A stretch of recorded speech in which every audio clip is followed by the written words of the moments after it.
Vaccine के बाद नियमों का करें कड़ाई से पालन, रखें सावधानियां। साथ ही जानिए कुछ जरूरी बातें।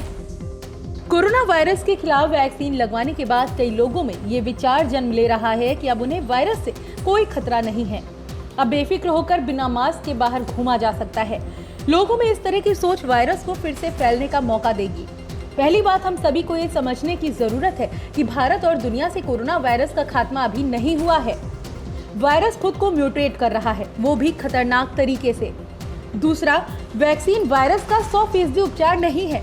विश्व की कोई भी वैक्सीन हो, वो 70 से 90% तक ही कारगर है, और जिन्हें वैक्सीन लगी है कुछ मामलों में उन्हें भी कोरोना हो रहा है। इसलिए कोरोना के नियमों का पालन न करना फिर से देश में भयावह स्थिति को न्योता देने जैसा है। पहले की तरह स्थिति के सामान्य होने का इंतजार हर किसी को है, लेकिन ये तब होगा जब हर कोई व्यक्तिगत रूप से अपना सहयोग दे, क्योंकि कोरोना महामारी इस दुनिया से कब जाएगी अभी इस पर स्पष्टता के साथ कुछ भी नहीं कहा जा सकता। इसलिए हमारे पास दो विकल्प हैं। पहला, हर किसी को वैक्सीन लगवाना, और दूसरा, स्वच्छता के नियमों का कड़ाई से पालन करना।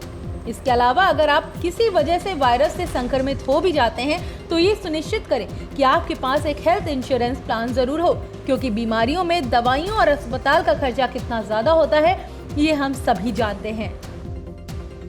जब वैक्सीन कोरोना का पूर्ण उपचार नहीं है तो लोगों के मन में सवाल उत्पन्न है कि फिर वैक्सीन करती क्या है। एक्सपर्ट्स की माने तो वैक्सीन लगने के बाद शरीर में कोरोना वायरस के खिलाफ एंटीबॉडी बनने लगती है। अगर आप वैक्सीन लगवाते हैं तो आप गंभीर रूप से बीमार होने से बच सकते हैं, लेकिन यहाँ ये ध्यान देना होगा कि वैक्सीनेशन इस बात की गारंटी नहीं है कि अगर आप वायरस संक्रमित हो जाते हैं तो वैक्सीन उसे फैलने से रोक सकती है। इसका मतलब हुआ कि वैक्सीन लगाने के बाद अगर आप कोरोना के नियमों का पालन नहीं करते हैं तो आप वायरस को फैलाने का काम करेंगे। विशेषज्ञ लोगों को सलाह दे रहे हैं कि वैक्सीन जरूर लगवाएं और वैक्सीन लगाने के बाद भी मास्क पहनना जरूरी रखें, साबुन से बार बार हाथ धोएं और सोशल डिस्टेंसिंग के नियमों का भी पालन करें। भीड़ भाड़ वाली जगहों जैसे बाजार, मॉल आदि पर जाने से बचें। अगर आप ऑनलाइन सामान का ऑर्डर कर सकते हैं तो उसे जारी रखें। आपके पास गाड़ी है तो सार्वजनिक परिवहन का कम से कम इस्तेमाल करें। सार्वजनिक जगहों पर सतहों को छूने से बचें और अपने घर की सतहों को नियमित रूप से साफ करें। कोरोना वायरस हमारे बीच अभी भी है।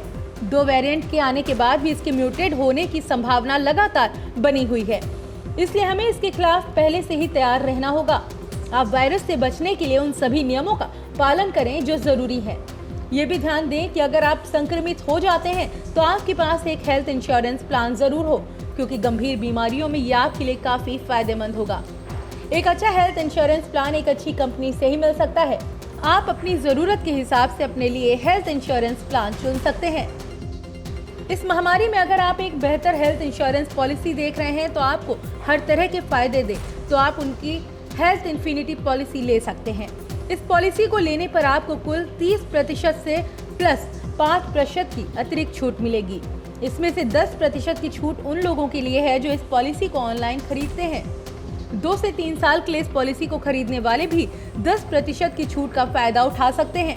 इसके अलावा अगर आप रिलायंस जनरल इंश्योरेंस के पहले से कस्टमर हैं तो आपको इस पॉलिसी पर 10% की छूट मिलेगी।